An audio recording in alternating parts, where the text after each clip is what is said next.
సాయంత్రం 5:30 గంటలకు భారత్కు చేరుకున్న షేక్ హసీనా విమానాన్ని అనుసరించిన వాయుసేన ఫైటర్ జెట్స్. భారత దౌత్య కార్యాలయం వద్ద భద్రత కట్టుదిట్టం. బంగ్లాదేశ్ ప్రధానమంత్రి పదవికి రాజీనామా చేసిన షేక్ హసీనా సోమవారం సాయంత్రం 5:30 గంటలకు భారత్కు చేరుకున్నారు.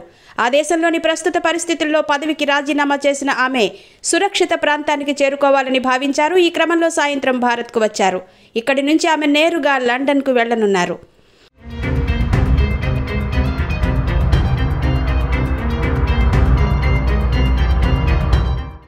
షేక్ హసీనా బంగ్లాదేశ్కు చెందిన C-130 విమానం భారత గగనతలంలోకి ప్రవేశించిన వెంటనే భారత వైమానిక దళం యుద్ధ విమానాలు గాల్లోకి ఎగిరాయి.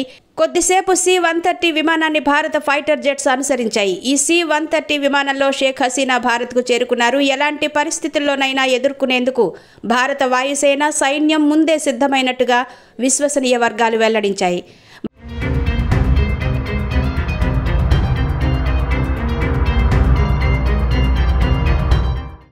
బంగ్లాదేశ్లోని హింసాత్మక ఘటనల దృష్ట్యా ఈ దేశంలోని భారత దౌత్య కార్యాలయం వద్ద భద్రతను కట్టుదిట్టం చేశారు. అదే సమయంలోని ఢిల్లీలోని బంగ్లాదేశ్ దౌత్య కార్యాలయం వద్ద కూడా భద్రతను పెంచారు. బంగ్లాదేశ్ తాజా పరిణామాల నేపథ్యంలో ఎయిర్ ఇండియా విమానాలను రద్దు చేసింది. ఇప్పటికే టికెట్లు కొన్న ప్రయాణికులకు అన్ని విధాలుగా సహకరిస్తామని తెలిపింది. ప్రయాణికులు, సిబ్బంది భద్రత అత్యంత కీలకమని వెల్లడించింది.